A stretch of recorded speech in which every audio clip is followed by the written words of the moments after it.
and welcome back to Figure Skating Talk. I missed last week because I had the flu.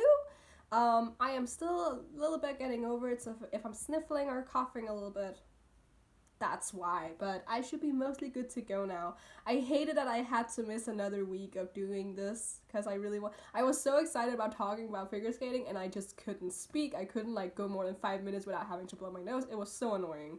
So we're doing both France and China today in our recaps, and then we're looking forward to Rostelecom CoC, which starts in a couple of days. It'll probably be tomorrow when this comes up. But I'm recording this on Wednesday. Just if there's any changes to the assignments and I'm not assessing them, it's assessing them. I'm not talking about it. It's because I'm filming this on Wednesday. Just to put that out there. But let's start talking about IdF or the Grand Prix in France. I'm not gonna try to actually pronounce the French name because I can't pronounce French. But yeah. Starting with the men, we have Nathan Chen in first place, which was very predictable. Then we have Samarin in second and Kevin Amos in third. Let's start with that little podium, and I can talk about a couple other things, there were other things in the men that happened here that were, Nathan going first. This was, just predictable. We all thought he was going to win. There was absolutely no way this was not going to happen, especially when we look at how Shoma, who would be his main rival here, has been skating and how, what his situation is, but we can talk about him later. Yeah, he basically had zero to little competition here. I would have loved to see Shoma higher up, but again, later. But yeah, Nathan, he deserved his win. I thought he was a little overscored in the short program, just going past 100, maybe not. It felt quite empty. His short program isn't that good this season. I think it's because it's such a different style of his, and he's not done that kind of stuff in a long time. Especially when you look back at the last two short programs he had. He had Nemesis in the Olympic season, and then he had Caravan last season. Both of them were very upbeat, showy kind of programs. And he said himself that his favorite short program, or his favorite program he's done, has been Nemesis. Which I would say, I absolutely adored his Caravan from last season, and I was actually really sad that he didn't recycle, but he's not a skater who does recycle, so, which I actually think that it will benefit him a lot to recycle a program, because I think the more comfortable he does get with a program, the easier it is for him to, really perform it and not separate jumps and performance, which he tends to do that, which kind of takes you out of his programs when he's just jumping, because I tend to, and I'll talk about this when I get to his free skate, I tend to really start enjoying his programs when he's done with the jumps. But yeah, the short program was a little but I think he was absolutely the right person to have won the short program. I thought there should have been a much higher gap between him and Samarin after the short, which, if you're giving Samarin 98, then fair enough. 102 seems absolutely reasonable for Nathan. In some weird world, that seems reasonable for me. So it's the scoring itself is everything was a little higher than I wanted it to be, but because we can kind of compare them to what everyone else did, it was kind of okay. So whatever. Samarin in second. Now I personally don't connect with his skating at all. I don't understand what the judges see in him, and I don't particularly like his skating skills. He has some good jumps, when he gets them done he tends to get a lot of distance and height, if I remember correctly. It kind of looks like his jumps don't go that high up, but I think it's because he's so tall that it kind of in proportion to how high up he goes, it doesn't look that good. But it's probably due to the height, because if you take a skater what's a good example here? I'm just gonna use Senya as an example. You look at her her triple salchow, right? It has a lot of distance, but if someone like Samarin has the same amount of distance or the same amount of height as she does, it doesn't look the same, because he's 30-40 centimeters taller than she is, So I think that's why it kind of when he jumps, it looks a little bit awkward to me, but I think it's just his height working against him. That being said, I'm not feeling his programs at all. His skating skills are not good. Transitions also, I don't understand at all. The 98, I don't remember what he got for PCS because I'm on the wiki page now and it doesn't break down the scores. but I remember being like, that's a little, because like at that point you would have seen like better like skaters skate, and I know that like not to be all that controversial, but judges kind of like, you know, they're very lenient with Nathan, so even when he doesn't skate good, you know, he kind of gets like the good scores. But again, here's the thing, I don't think Nathan winning, that's like, it should have happened anyway, so the scores I'm kind of ignoring for him.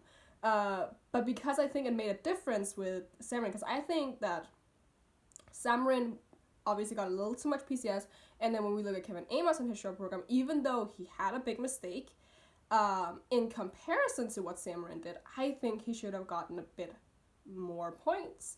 And then again, looking at their free skates,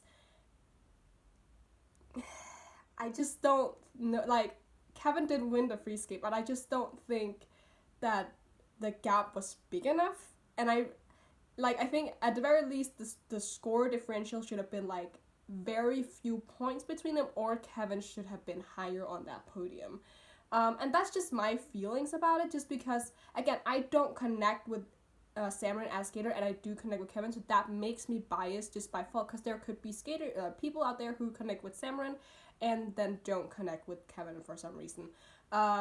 Which, no, fair point. And I know that watching it in person is also like, it changes how you perceive a skater, because I know there were definitely skaters where I've been like, I don't really know about you, and then I've seen them in person and been like, oh, this is why people like you. Like, I had that a lot with Alina, and then I saw her like at Worlds in 2018, and I was like, oh, I get it now, you know? So Samrin could very well be that kind of person for me, where if I just like go to see him live, maybe I'll get it, but I'm just not there yet. And even like if I was to connect with him, I still believe that his skating skills and transitions are really, really weak. Especially because, like, if you look at Kevin, he has, like, his one quad, which means that he tends to have better transitions into all his triples, whereas Samrin has a lot of quads, and they are, you know, the very standard skate around, do the jump, skate around, prepare for the jump, you know?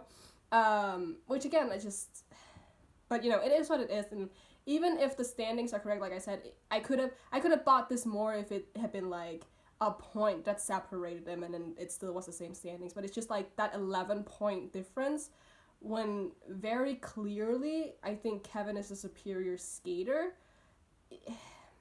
It's just, you know. Other skaters, I was really sad for Tomoko Hiwatashi. I talked about him in the last video I did, that I'm really looking forward to seeing him, and I really, really like him as a skater, and it just didn't go well. And like, I want to point this out. The ice at France was just really, really, really bad, and you could see this, like, even though I wasn't like, because there have been like competitions with bad ice conditions. You can't always see it when you're watching it on a stream, because like the way light reflects on the ice, it can be different depending on where the lights are and what kind of lights they are and stuff like that. So it was like, maybe the ice just looks bad, but like I think 10 out of 11 triple axels in the men's short program were completely missed. Like either they were like they were popped, or they fell on them, or something happened. Like I think literally it was only one triple axel, and that's just because the ice conditions were so bad. Like it was so soft, there was like water puddles everywhere, and when the ice is soft and when the ice has bad conditions, edge jumps especially suffer from it, because you don't pick your toe into the ice, you don't have that support. It's just really, really difficult to do edge jumps correctly, and you could see this in the free skate too. Like Salchows, triple axels, everything that was like edge jumps had a just higher tendency to fail because the ice was so bad. And you saw it in the women's too, like people who usually rotated their jumps, like all the edge jumps were somehow under rotated, and you could see people you could see this especially with Wakaba and with Kaori. I felt like with Wakaba you could see it because her skating was so incredibly slow like compared to what I've usually seen her. And again, I've seen Wakaba live again at Milan 2018, and she's so fast across the ice. And again, camera angles and stuff like that, but she just looked really slow, especially in the free skate. And I think that has to do a lot with the ice, because it's harder to like put your skates down in it.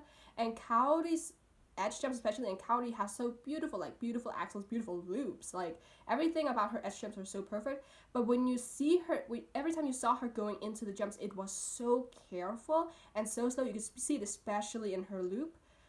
It was really slow, and it made me really scared that she was gonna miss all her jumps, which I never really have that with Kaori, because I'm always scared when she does her lets, because even though she does flats, she still, like, she tends to struggle with landing it.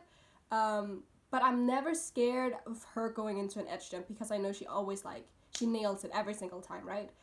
And here I was scared every time she took off, because the ice just, like, she looks so tentative going into all the jumps. And I know I jumped to the women, but it's just that was just where I could really feel that the ice conditions were bad. Like, they were just not ideal. So that's something I want to, like, put into consideration. I think maybe this competition would have gone a little bit differently for some of these skaters had the ice conditions been better. But lucky for Nathan, he's a toe jumper and has most of his quads being toe jumps and stuff like that. So it was just the triple axel that was giving him a little bit of trouble. Now, I think the only other person I really want to talk about here is Shoma. It was difficult watching Shoma, both the programs. Like, it was kind of like, okay, when he did the short, I wasn't, like, too sad, because everyone else had failed at that point. Like, sure, his triple axel especially, where he almost face planted into the ice, looked scary as hell. But I wasn't that sad, and he wasn't that far behind too, so that's also why I was like, okay, maybe not too bad, because everyone is dealing with these bad ice conditions, so everyone is, like, just bound to take a couple of falls. And Shoma does have, like, he has a really good triple axel, so I'm assuming when ice conditions are off, his triple axel is going to be off too. But it wasn't just ice conditions for Shoma. Like, everything was just off about Shoma this week. And it is a direct result of him not having a coach. There's no other way to go around it. Him not having a coach it's such a difficult position for him, because there's no one to tell him when he's doing something wrong. Like, it's just like, and it's not that he has never experienced skater, but sometimes you need someone to point it out so you don't make the same mistakes 3 times in a row, you know? Because if you're having a bad day, like, we could see it with Shoma here, like, his main problem was that his axis was like this. Like, he went into the jumps and he was almost, like, at a 45-degree angle. And Shoma doesn't always do that, but he does have tendencies to do that when he's having a bad day. And the problem is, if he's been doing that in practices and there's no coach to tell him, oh, you should watch your axis and you're doing this, this, and this, he'll keep doing that in practices and, like, not be corrected on that bad day, and that will translate into when he does it in competition. And that's just, like, a really, really bad cycle, because those are mistakes he wouldn't normally make, but he's making them, and it's just horrible. So, I mean, it's really interesting. I know he's with Stefan now, and he's coming to Rostelecom Cup this week too. It's a mess. It's a mess. It's gonna be really, really good. This is the first. I think this is the first time in his entire senior career he's not gonna be in the finals too. So, it's just this is a really weird season for Shoma. I don't doubt he's gonna be sent to Worlds. I mean, he'd literally have to have such a bad nationals for him to not get sent to Worlds, but I don't know. I think this no coach thing is just working so much against him, and hopefully here's the thing. If he doesn't, for some reason, doesn't get sent to Worlds and or 4 continents, I would hope that he just, gets his head out of his ass and just, goes to get a coach right after nationals. That will be ideal. I still don't know who he would go to. Mishin has always been my first choice for him, just because what Showa needs more than anything is jumping, technique and stuff like that. That's his under rotations are a thing, and his toe jumps are ugly sometimes. Most of the time he doesn't have a lets and stuff like that, and he tends to pre-rotate a lot, although it has gotten better, to be fair. But I just don't see because here's the thing with Shoma. I don't see him not going to a top very well-known coach. And if we go through the well-known coaches, it's not gonna be Orser, it's not gonna be Artunian, it's not gonna be Tsuburitsu. It's not gonna be like and it's not gonna be any of the Japanese coaches, because his whole thing was that he wanted to get out of Japan. So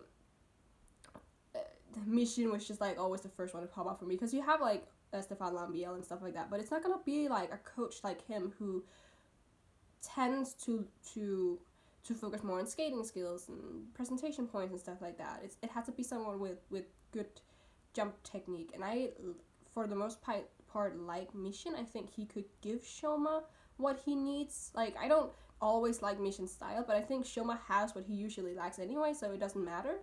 I don't know. Yeah. Let's just jump from... oh no, I didn't even talk about the free skate. I promised to talk about Nathan's free skate here. I like Rocket Man as a free skate. And the reason I like it is because there are no jumps in the last minute, and because it is really like a cut above his last two, like Mao's Last Dancer and Land of All.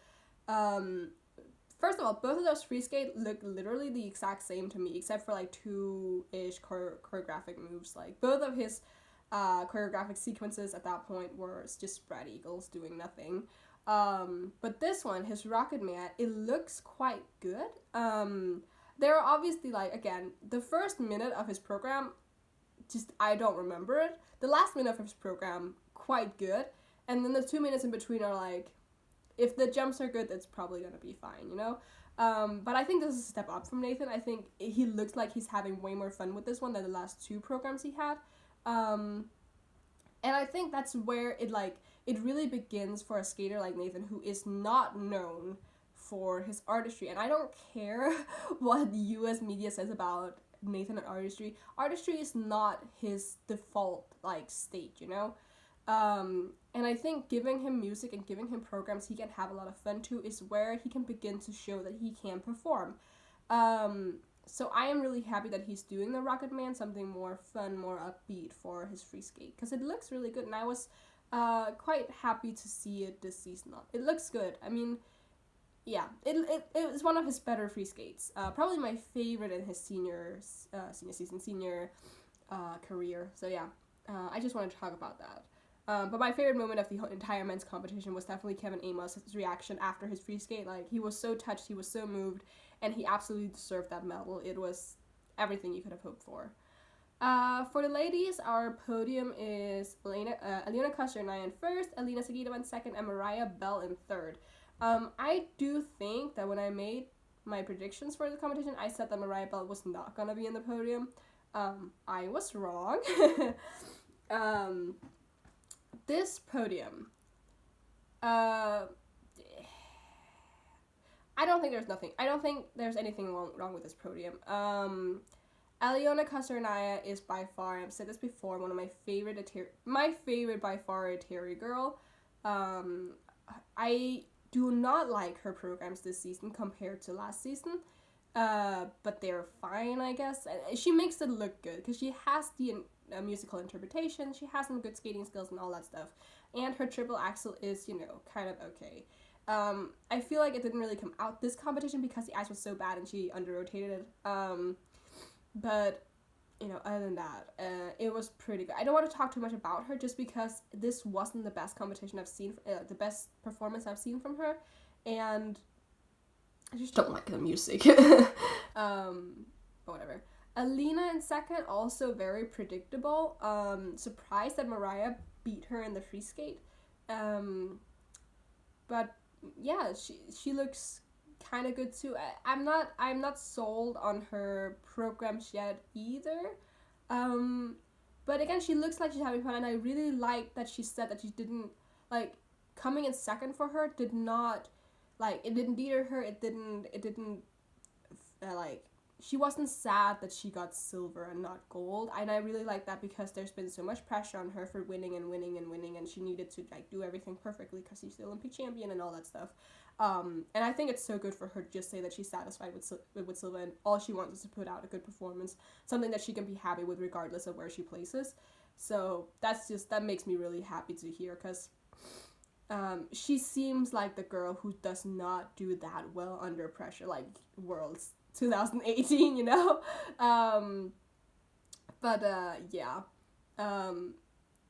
I'm not completely sold on her programs this year, and I'm just kind of waiting for it to turn around for me.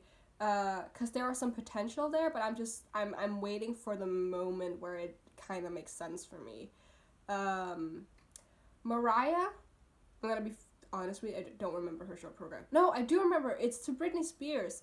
My problem with that is that it seems like it's such a different style from her, and she does not.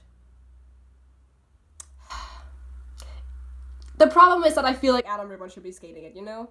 It's the main problem is that she's not when knowing that Adam was the one to choreograph it, knowing what kind of music it is, it just I want to see his style of skating when I see her perform it, and you're not seeing that. She's not doing that, and she either has to completely like do what he would do or make it her own, and I'm not seeing it go either way at the moment. So yeah, that's my problem with that. But she did like, she earned her third place. Like everyone else just kind of failed and flopped. So, it's her free skate that I don't remember. Yeah. And I don't know why, because I tend to really like Mariah Bell as a performer and a skater. Like I really fell in love with her last season. Like all the controversy aside, I as a skater I like her. Kaori in fourth. I mean, I guess I thought I was so shocked when I saw her score in her free skate. Like they called so many things for her, but I don't think like, I mean at that point she can't make the finals anyway. I was surprised she did not go for the triple axel as I thought she would. Both her and Wakaba, because this was like, this might have something to do again with the ice conditions, and there's something to be said for trying your first triple axel in competition where the ice is puddles. So I could kind of understand why they wouldn't want to do it, but I think it would have been a smart move for both of them to just go out there and try it, especially for Wakaba, who's been doing the triple axel for such a long time and has a really, really good one. But yeah, Wakaba skated really well in a short program again. Like obviously she had the under rotations and she had the lip on her flip, but she didn't fall. She didn't like stumble. It looked really good. Her actual performance of the program looked really good again. Star Andrews, she's a skater from the US. I really want to just like, I want her to make her mark because I think she could be really, really good and contend for those top two. I don't know who she would knock off, Mariah or Brady, because they're both doing really, really well at the moment. But if any of them falters at US Nationals, I would not mind seeing her on that podium instead of one of them. Assuming that Alyssa Liu is just gonna, blow the competition like she usually does. Again, I don't understand why, like, I'm not gonna go into this, but Alyssa Liu is just, I am wondering why the US is promoting her as much as they are when they have two senior skaters who are also doing really well, even though they can't do quads, because Alyssa Liu is still a junior for another 2 seasons. So it would make more sense to promote Brady and Mariah for a little more, just a bit more, just 'cause, I don't know. It's U.S. figure skating politics just baffles me sometimes. Is there anyone else I want to talk about? We had Lorraine Lecavalier withdraw, which that was sad. France didn't do too well in this competition for the girls of these. It was like, it didn't go well for them. Anyone else I want to talk about? I think that's it. So let's go. Yeah, I talked about this competition way more than I wanted to. What's the next one? Cup of China. Oh God, Cup of China. Okay, here's the thing. Cup of China, also known as Cup of Chaos, where I come from, was the most chaotic competition. I would have loved to do my predictions of this one just because it was impossible, absolutely impossible to predict anything. Like, just the fact that saying Boyang Jin won Cup of China is a weird sentence is just speaks level about, like, what this competition was like. For the men especially, it was just like anything could have happened. And I was losing my mind when Yanhan not only skated as well as he did, but he was like the third or so skater to compete, and he kept that number one spot in the entire short program. Like, I was losing my mind. Like, I was texting my friends because I was just like being ill in my bed, and I was just like, my mind was blown because it's been 2 seasons since he skated, and he just comes out there, clean short program, does his perfect triple axel that always looks so damn beautiful, and it just, everything worked for him. It was so good. It was, and I know, like, he only beat Boyang by like 1 point, but that was a point, you know, a point that Boyang could have salvaged if he hadn't fallen on his very first jump, you know. I was so mind blown by Yan Han. It was so good. And then, I mean, the entire show program was just chaotic, because here we didn't have to deal probably with, like, this wasn't France where it was like, oh, there's puddles on the ice. This was Cup of China. Every skater falls on their first jump. It was just like, halfway through the competition, I was just like, okay, yeah, what's your first jump? Oh, a quad toe, you're probably gonna fall. I don't, it was so weirdly predictable in an unpredictable manner. It was wild. And here's the thing, even just looking at the top 6, it's not a weird top 6. You have Boyang in first, Yanhan in second. I mean, Yanhan in second is kind of weird. Mateo Rizzo in third, Keegan 4, Keiji Tanaka 5th, and then Junwon Cha in 6th. That's not a weird top 6. But the way everything kind of worked out was really weird. Especially, like, when you had the short program scores, there was, I think it was 22 points between first and 12th place. 22 points is not that much, considering the kind of field the men's is. Like, the top guy falls on a quad and the last guy goes clean, suddenly, like, the points have been made up, you know? And I remember being like, oh no, Junwon Cha is in 11th out of 12th place, you know? And then looking at the scores and being, oh, well, but he's just one good triple axel away from the podium. Like, it was really, really, really close. And I will say this, except for Yan Han and Boyang's free skate, there wasn't a performance that really stood out to me because it was as chaotic as it was. And there were some really good moments, like Junwon Cha's like choreographic sequence is my favorite choreographic sequence of a lot of the men, probably like easily top 3, you know. And there were some really good moments in there. Like, I love Keiji Tanaka's short program. Both Boyang's programs, especially his short program this year for me, are really doing it for me. Yan Han being spectacular, just Mateo Rizzo, I just seeing him on the podium is, again, somehow expected, somehow unexpected, because where do you put him? I feel like he was so consistent last year, and then this year it's like, wee.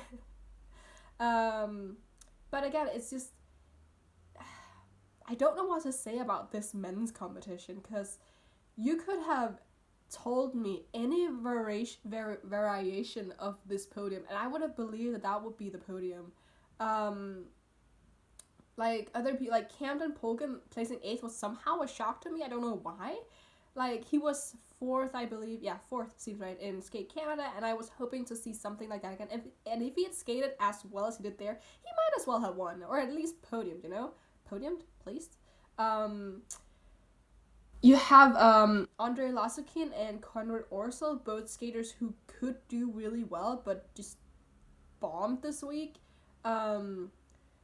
This was, like, for Keiji Tanaka, this was his chance to, like, again, place. And if he had placed, he could have very well made it to the final, because that's how chaotic this, the men's Grand Prix is. Like, I feel like if you're in the ladies, having 2 bronze medals, not gonna cut it, not gonna get you to the finals. Having 2 bronzes in the men could probably get you to the finals. Because there's just, like, they're so unstable and inconsistent.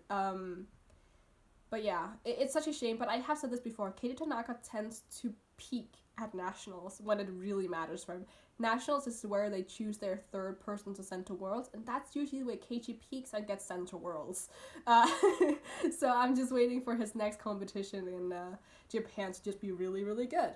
And who knows, depending on what Shoma does, I mean, we could see a Worlds team of Yusu, Keiji, and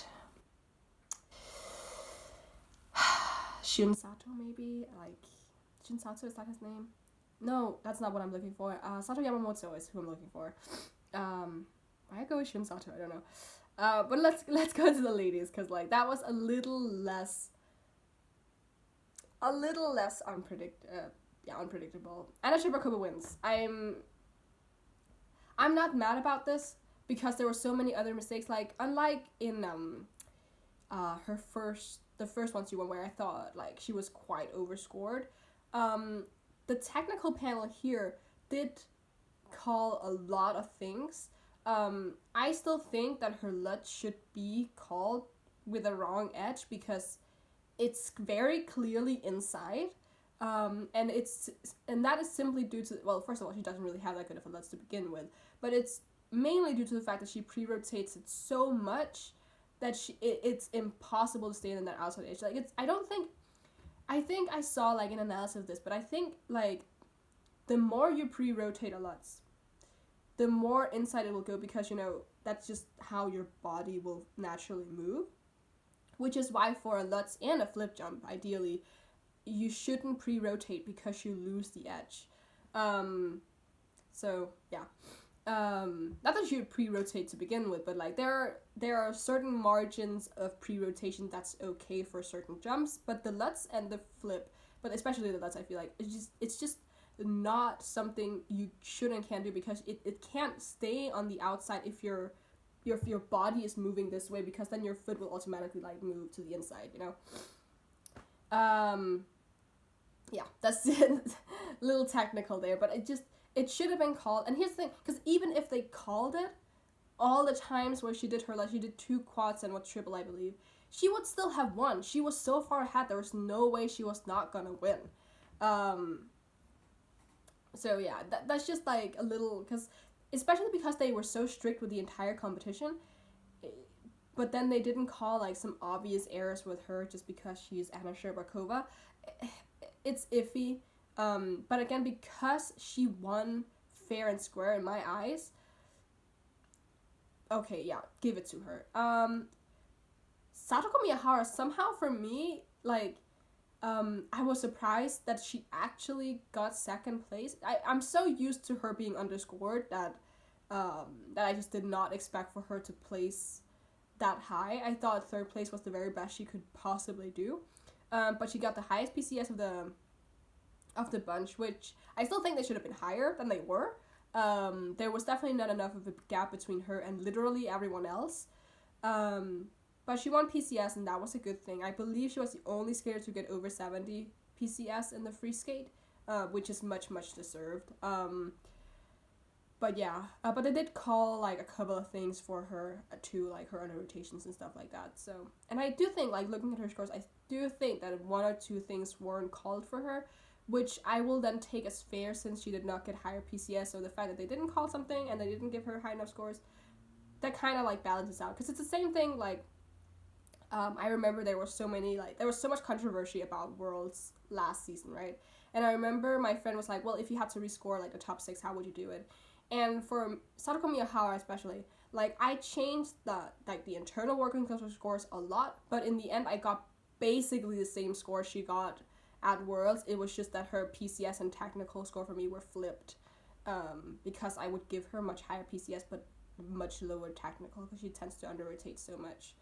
And her edges are unclear. I don't know why, but both her LUTs and her flip, it's like a toss-up whether, because she doesn't have a tendency for an inside edge or a tendency for an outside edge. It's like she can kind of do both, but it's weird, you know? I don't understand her technique for the LUTs and the flip, because I've seen people who are like, oh, she has a tendency for like an outside edge, but again, she tends to pre-rotate, which makes her LUTs inside, and then it's just really weird. but it's again, it's the typical Satoko Miyahara problem that everything is so good about her, and then you look at the jumps, and maybe with the exception of her double axel, it's like, where's the rotation? What's the technique we're going for? It's a little iffy. Elisabetta took the Mishiva, third place. I would have loved to see her in third, because even if Sadako had placed third, she could then maybe have had a chance at her next Grand Prix to place high enough to get it to the finals. Whereas for Elisabetta, I think her 2 bronze medals won't be enough to get her into the finals. Like I talked about with the men's, where 2 bronzes could be enough. I don't think it will be here, unfortunately. However, here's what I really like. I love that she changed her free skate to her previous season, because I wasn't completely sold on her new free skate, and it does take a while for things to like happen, but I wasn't completely sold on it. So the fact that she first of all changed her show like that, this happened last couple of competitions where she changed the show program music to the proper music, so that was good. And then this time she took the free skate from last season. Like those 2 choices just went from Elisabetta kind of like not being so much in my focus for her to be like, yay, my queen is back, you know? Or not my queen, but, you know. She's back to what I really want from her, these energetic programs where she can show off her quirky personality and do things that you don't see other skaters do that much. She kind of like flirts with her sexuality and stuff like that. So I'm really, really happy she's back with that free skate, because I love it so, so much, and it really like, it grabbed me so much last season, and I'm so happy that it's back. The only bad thing is that the loss of her suit for her caravan, but I love this free skate so much more, so I'm really, really happy to see that back.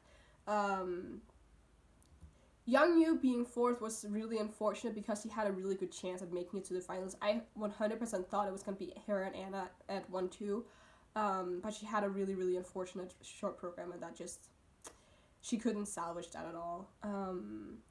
Marin Honda continues to just like be great in everything else but her jumps. That's just a shame.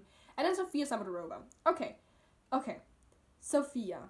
First of all, she looks much better than she did at I think it was Lombardia where she was last at. I think she lost a little bit of weight.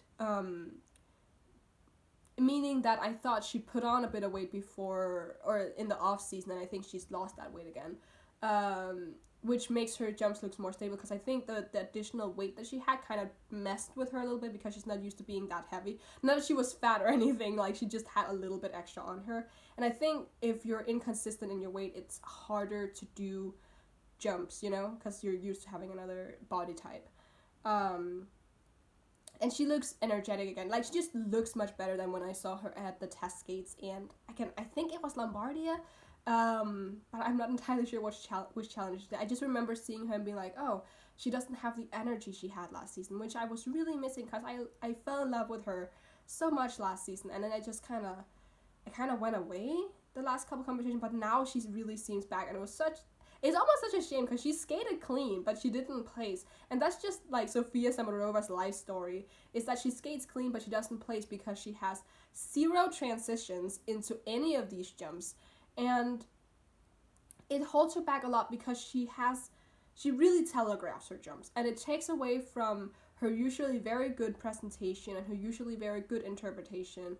But the jumps, which are then landed nicely and completed nicely, they take a lot of time, and I kind of understand, like, I if this is a long-term plan, I don't mind it at all, like, just like get the jumps done, get used to doing them cleanly in competition, and then we can kind of build on that. But she does skate under Mission, who does not really, you know, hammer in those transitions as much in his students, so I'm a little iffy, like, where we're going with this. But I mean, if she continues to improve, this would be great. But her short program especially looks so good, and she should definitely have gotten more points than what she did get. But I think her final placement is correct, just because there is really nothing going into her jumps. Like, it looks really, really empty, especially because she telegraphs them so much. I think that's all I'm gonna talk about here. My little another tidbit I wanted to say was just like, I saw Sui and Han's programs and they were really good. now to Rostelecom Cup. This is gonna be so long. Why? Let's start with the men. So, for the men, the important people, I should say, the people who are worthy of discussion here, I would say Michael Brishina, Kazuki Tomono, Shima Uno, and Denis Vasilyevs, and then Aliv and Samarin for Russia. This field isn't that strong, which has something to do with, one, Vincent Xiao obviously withdrawing, so we don't have a world medalist here in the men's. The second best, who would be Shima Uno, is probably gonna have the worst season of his career, let's be real.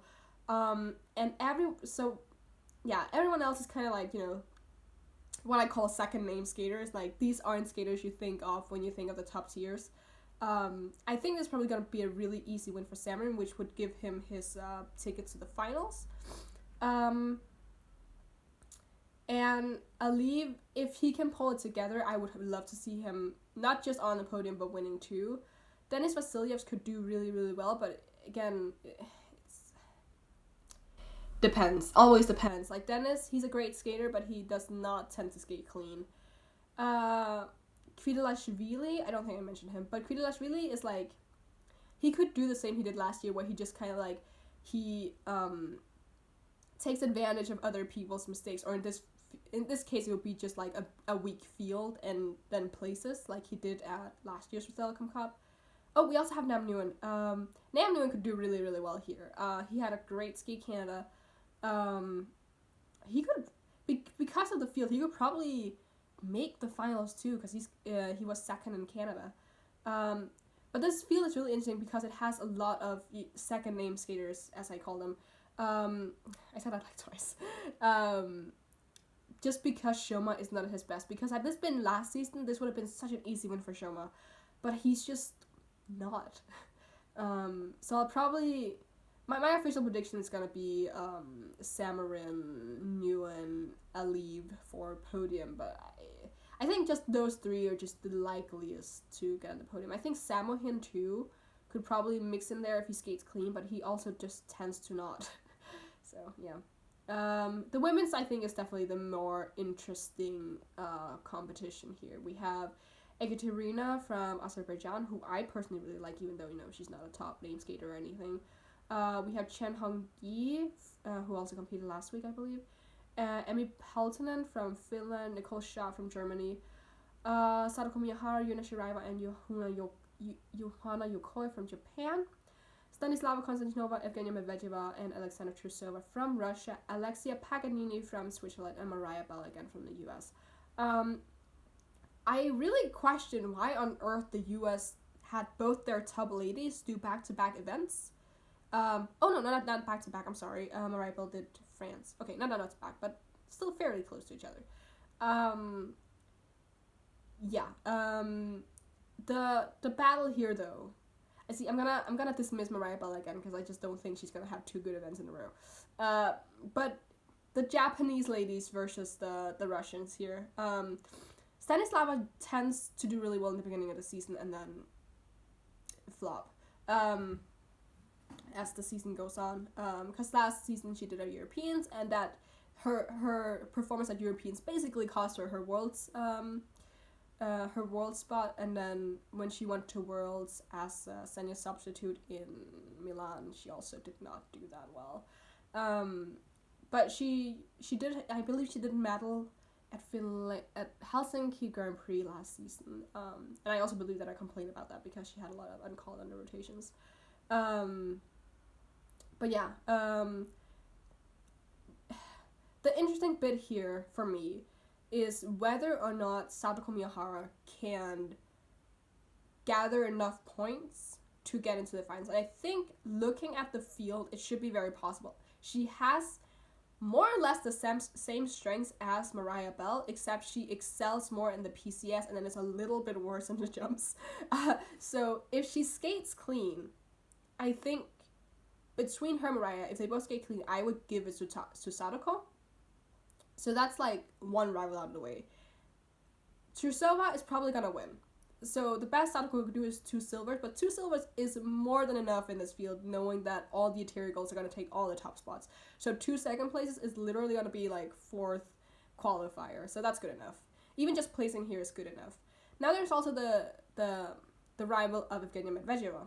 Evgenia, she can't qualify for the finals at this point. However, she can kind of disturb the podium and mess with other people qualifying, because if Evgenia skates clean, she scores really, really highly.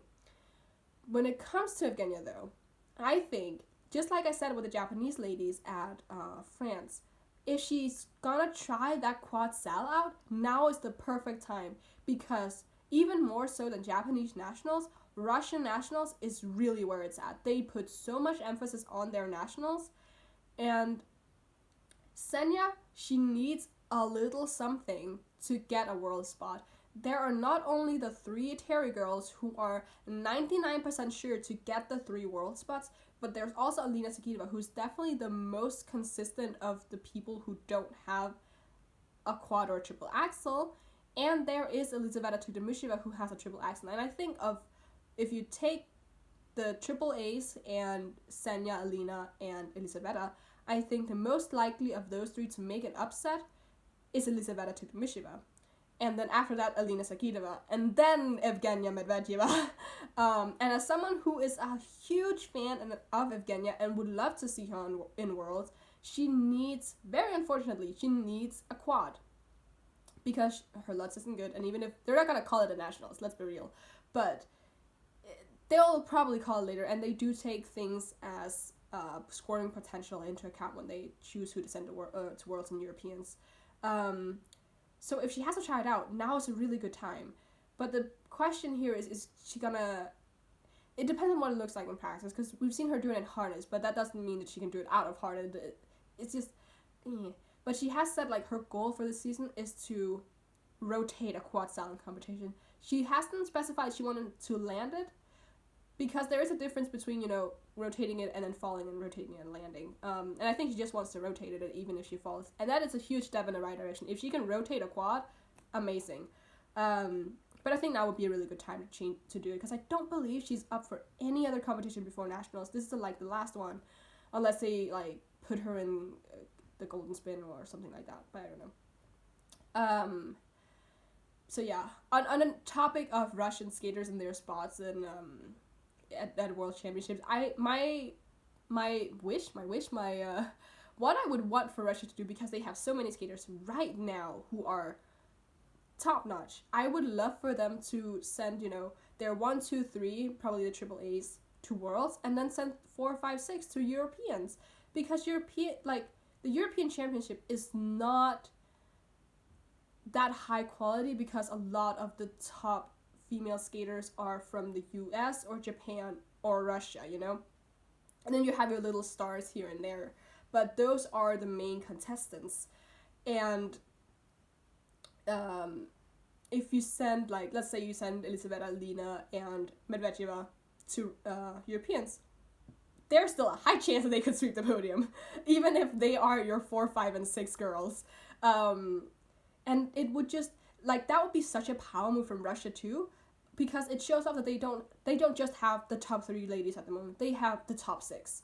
And they don't, even sending someone who didn't medal at their nationals, they could still, sweep the European podium. I think that would be powerful, and it would also help the new seniors, because the problem we see with seniors often is that they aren't used to a long season. So if they get a break, not having to do Europeans, but just having to skip directly to Worlds, I think that would probably benefit them too, and it would set them up for a really, really good World Championship. So that's what I would hope they do. I highly doubt it, because they want to go out guns blazing, do everything they possibly can to have the best possible result. But I think it'd be really, really, it'd be a power move, and it'd be really nice, and it'd be a way to show off all their top skaters if they send, if they split it up. Because Japan kind of does this, where they will send, 1, 2, 3 to Worlds, and then 1, 2, 4 to 4 continents. And they could do that too, just to show off some of their other girls. They don't have to send Trusova, Sherbakova, Kosternaya to Europeans, and then same 3 girls to World Championship. But because they also use Europeans as like a way to like look at who to send to Worlds, it's unlikely that it will happen, but it would be really nice. I haven't even talked about anyone else. Yuna Shiraiba and Yuhuna Yokoi could dark horse it, but I'm not gonna say it's impossible because again, this field is like, you know, there are just like, but I would say like Trusova, again, she's gonna win. She could fall 3 times and she's probably still gonna win. But Mariah Bell is pretty consistent. Evgenia Medvedeva, taking away Skate Canada's short program, is pretty consistent. Konstantinova in the beginning of the season tends to be pretty consistent. Satoko Miyahara could probably continue her momentum from Cup of China and take a medal. And then the rest of the skaters aren't really that big of a threat. So I just Yuna and Yuhana. It's hard to say those 2 names in a row because it's like the same syllables. Yuna and Yuhana. I think they're probably gonna very easily be in the top 6, but medals probably not. I would say, but yeah.